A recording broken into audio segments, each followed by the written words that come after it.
I hear them talk in public, they seem to have forgotten that there is a civil war going on in Mindanao. For the communists, it's all over the country. Ito namang dito sa Mindanao, we are lucky indeed that MI and MN are ready to talk. Ang problema lang nito is ang panahon, we were overtaken by the events sa Middle East. There is now, in this island of Mindanao, and in Polo, dyan sa mga islands dyan, yung mga Abu Sayyaf, at yung pinaka-leader si Hapsilon was sent by the ISIS because he was appointed now the ISIS leader, I think, for this part of the Indonesia, Malaysia, Brunei, Philippines. Pumasok siya sa Lanao last week. And there was a firefight. Binumba sila ng armed forces. At ewan ko, si Hapsilon Ra was wounded in the shoulder. I do not think I can talk to the terrorists. Hindi yan sila papayag. Na kayo mga kapatid ko mo, my mother is Imaranaw. Huwag kayong masaktan kung may ano isasabihin ako sa iyo. It's not about the Moro people. It's about the Arabs at ang kanilang ISIL. Huwag kayong magsunod dyan. Kaya makita mo naman, yung mga babae ayaw magipag-sex sa kanila, tinatapon sa apoy. Mga bata. Tapos kung maggulgul ng tao harap-harapan, when you could just shoot them in the head and public panihuan decapitations. Those are the ISIS. Walang pinipili yan. Arabs. And if Trump decides to invade the Middle East, and if the ISIS loses its land base there, they will start to scatter around the world. Ang favorite target nila would be the southern part of the Philippines. It's gonna be bloody. Pareho na sa Iraq ug Baghdad kita kabuto kada adlaw. And the civilization is in ruins. So that we have to prepare. Earlier, I guess, I could just get it usap lang by just being a good boy. Sige lang. Minsan, hindi insulto ako, gano'n. Okay lang. Part of the territory. Embarrassment, being humbled. Pero wag sobrahan kasi hindi naman talaga tayo palaaway, pero I would not allow my... So, we'll just have to buy arms, more bullets, more deaths. Ayaw ko. Kung yan ang gusto nila, pati mga komunista, wala man akong magawa. So, away tayo, let's give it another 50 years. Okay na siguro. I went out of my way, walked the extra mile, just to look for an opening where I can find peace for my country. I am not really, in the sense, maybe not the most decent person, but I entered into this exercise in utter good faith. Wala akong hangarin. Hindi ako tumatakbo na, hindi ako nagkakampanya. At alam ninyo, pasalamat ako mga Ilonggo that I won here sa lahat. In the Muslim areas, nag-landslide ako. In Hulo, lahat. Pero ang problema, nandyan yung ISIS. Maybe the terrorist would not buy all of its... but the problem is, there is already a widening gap. Ako, for heaven's sake, I will never talk to the terror. But I'm ready to concede federalism to Norby Suare, and to the MILF. Wala kayong problema sa akin, okay sa akin yan. Mas maligaya ako. But yun nun, narinig ninyo kagabi, Monsod, Davide, sila yung mga Pilipino, they think na ito yung gusto sila sa gisag. Trabaho nila yun yung komisyon na nilagay ni Cory after the EDSA Revolution. Yung konstitusyon na trabaho nila. They think that it's more than its weight of gold. Huwag niyo itong gawin ninyo. Walang alam, diktador lang, gano'n. Well, I'd like to address them. Okay, wala tayong problema. But remember, I told you right at the beginning of the campaign that there will be no peace in Mindanao pag hindi ninyo ibigay ang federalism. Sabihin ko sa inyo, it will eventually break our country too. So kayong mga Moro, baka kita magpatayan dito, anak ng. Nandito na tayo sa Mindanao, kung hindi tayo pinagbigyan, magsayo tayo ng sarili nating bayan, Federal State of Mindanao. Hindi kayong mga Moro, saan kayo malakas? So, butuhan lang talaga to eh. Takbo kayo doon. Kaya naman mga Kristiyanos, mga settlers, you also form one party. But at the end of the day, kung may parliament or congress, whatever, it should only be one unit. At magre-respetuhan tayo dito. To the Moro, do not drive the Christians away because you will lose much of what. Without the Christians, wala rin. And for the Christians, without the Moro people, without their cooperation, without their wisdom, we cannot move forward. Kailangan, ano ba naman yung magkapit bahay tayo? Reliyon, doon ka lang tingin sa langit. Pasag din yung mga pari ninyo, wala na.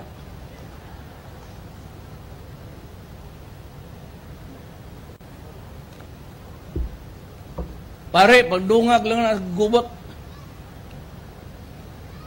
Ang ayaw ko sa pare, ayaw ko ng Katoliko, hipokrito. Huwag mong gawin yan, huwag mong gawin yan. Kung ako ang magawa, okay lang. Sigig sermon. Sa pulpito, gina-atake ko. Ano mga ginagawa ko para man ito sa bayan ko? Kaya pinapatay ko yung tao, anak ng 4 million drug addicts, 4 million slaves sa kwarta, sa bulsa sa mga drug lord. Kanang puser ingon nila, pobre. Tarantado pala kayo eh. Kung dato na drug lord na, dili na puser. But there can be no drug lord, ug wala po yung post, kisa may mo palit. Kisa may mo distribute, di man kamo. Kung mga dato ang po mga in-check. Wala na, nagkago to. Tunulada ng siya bunga gina. Tapos patayin pobre ng katsinilas lang. Bakit mo ipilit yung inosente pobre? Sino kung pumatay ng. Tapos yung sabi ng 5,000. Anak itong mga pulis na ito, may yung nagpunta doon sa mga abogado, binibigyan niyan sila ng pera kasi pambili ng siyabo. If you do not have the money to buy those drugs from the pushers, wala kayong makuhang ebidensya. There is no trafficking, buy and sell of drugs. Ang krimen dyan is nagpipili ka para maubos lahat ma-contaminate. Yang mga yan, binibigyan ng pera para makakaroon ng transaksyon. Kalabas-labasa ngayon, binaya daw sa kanila. Ibig sabihin, binulsa ninyo. Hindi ninyo binigay ang droga, ay pera, pinatay ninyo, walang kaso, hindi na nagastos yung pera, binulsa mo pa ang shabu siguro. Ano walang alangan? Pagkabugok naman itong mga taga Maynila talaga. Hoy, sabi ko, kay mga taga Maynila, hindi ako presidenteng pitsugin kagaya dyan sa inyo, ha? Mga taga Luzon, ang bali. Huwag niyo akong baliin, ha? Mindanao to.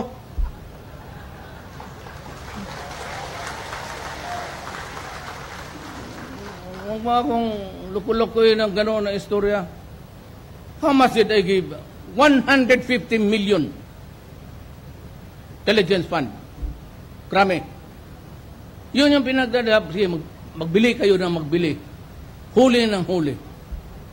O nakita mo ngayon, sabihin na binibigyan daw sila 5 mil kada. Putang ina. Bakit ba ako magbigay sa inyo para magpatay? Trabaho ninyo yan. Gusto mo, ikaw nang patayin ko. Nabuang.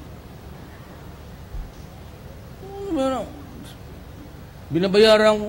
Ako, magbayad sa pulis. Tangin. Umalis ka nga dyan. Ang ibig sabihin no, yung para pang bili nila, hindi nila binili. So, walang transaction. So, possession lang. Kung isa, dalawang sachet, could not come up with the quantity. Paghuli, bail. Paghuli, bail. Hindi ko alam yung racket ng mga pulis yawa.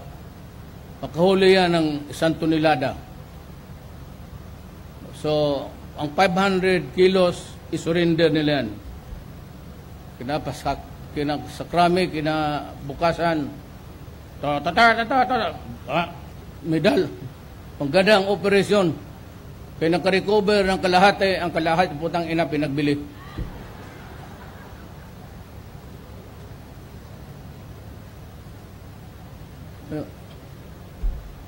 Huwag niyo akong bali. Yung mga taga-Maynila na mahina yan. Kaya kayo sabi, ayaw ninyo baliktarin ang konstitusyon, ayaw ninyo palitan. Fine. So, tomorrow people, you should know what to do if they come here. Ara kadako sa buluan, kapatagan, yung dadom na lang nga ito, panitan mo Pabuot-buot sa aton. Dito na nga maganda na ang samahan All you have to do is to promote. Kagaya ko, I stayed in the dormitory. Ang lahat ng classmate ko, mga huluhan, wala pa kami problema. Do not talk about God. Do not talk about yung baboy-baboy. Bastos yan Wag lang yan. Wag nyo, do not talk about religion. And don't about yung bugal-bugal nga baboy-baboy yan. Talagang masamang biro yan. Aside from that, mga sawa ka o Maguindanao, aras ang gwapa kanina daw. Kadala ka lang daw, kaya mahal ang kubra dire.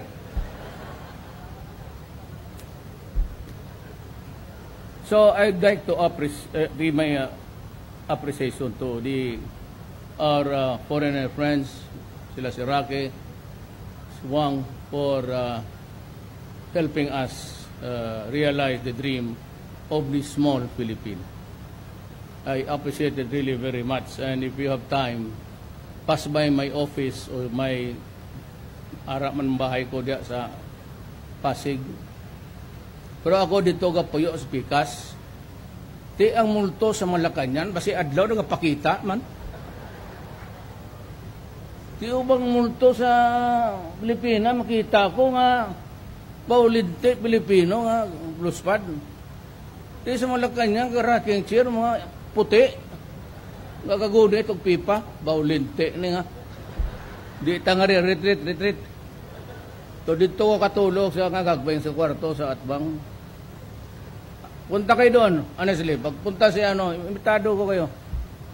We'll have dinner, batch by batch. Dali ni Secretary Pinyosef. Sabi niya, hindi naman daw siya maglaban na ng politika. Wala na daw kayong away dito kasi si Dadol.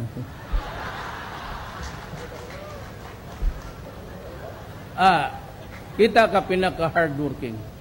Marami talagang bumilieve kaya. Isa lang ang, ito, wag, sa gold. Nung sinabi ko, man, ikaw ang agriculture, gunit niya kamot ko. Yung kuman, wala lang korupsyon. Oo. Sa, korupsyon lang. Oh, korupsyon lang. Babae. Kagaya sa iyo. Oo, okay na.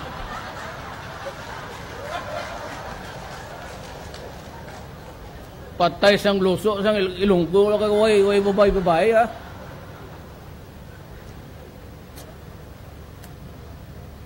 So I'm, again, I appreciate coming here. I have to visit also the wounded soldiers and may isa atang patay. I'm really very sorry. I tried my best, but pareho sa kanta, my best was not good enough. So, para sa tingin ko, there will be no peace in this land vis-a-vis with the Communist Party. Pagpatuloy natin yung gera, hindi na ako nagtagal. Last night I decided, sabi ko, ilip mo na. Kasi ang sa kanila, February 10 pa, pero marami na akong patay nga sundalo pa dito. Mahirap yan. Kaya sabi ko, resume kayo. Take your position and be alert. And then to the nation, I said, I really tried. But the demands are just too huge that it is impossible to meet or even work out a compromise. Para sa akin, releasing the leaders, the fact that they are there in Oslo talking is already a sign na gusto ko na sana talaga. Pero kung i-release siya ngayon, alam mo ang totoo, sabihin ko lang siya totoo. Pag ini-disappoint mo ang military pati police, baka madisgrasya pa ako. Sabihin ko sa inyo ang totoo. Pinilit nila, I do not, just because I'm the number 1 president, hindi sabihin na ako lang ang mag-decision sa akin ang I have to take into account civil society, Congress, the military, and the police. And because I have lost so many soldiers in just 48 hours, I think to continue with the ceasefire does not or will not produce anything. Therefore, I am asking the soldiers, go back to your camps, clean your rifles, and be ready to fight. I am sorry, but that is how it is.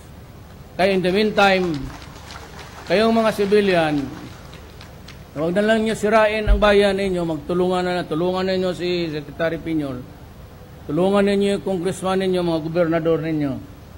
And above all, ako open ako. Whatever is your problem, kung hindi din nyo masolba dito kay Secretary Piñol, kung hindi niya masolba, tell Secretary Piñol na samahin ka sa Malacanang. At i-reimburse ko siya sa pamasahe. Tapos tanungin ko kung ano ang problema mo.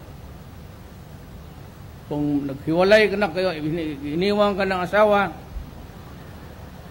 at nagka-problema ka, wag mo na siyang kunin. Si Piñol na ibahala ito. Pitaw, mga kapatid kong Moro, Assalamualaikum, the Christian community, kindly just, bakit sa Malaysia they're able to do it? Why do you have to hate your katabi mo na Maguindanao? Wala, pareho man kayo, ha? Why have to generate hatred here? Ano makasalanan din ng mga Moro na sila nga nauna dito, eh? Ganon na lang tayo. Timpla-timpla na lang. And maybe. But I'm sad to report to you that there will be no peace with the communists for the next generation. So, paubusan lang talaga to. Wala akong magawa. I tried, but seems that I am at the losing end of the bargain. Maraming salamat po. Thank you, Mr. President. May we request the President for a photo opportunity for 7 batches, beginning with the LGU officials from Lang.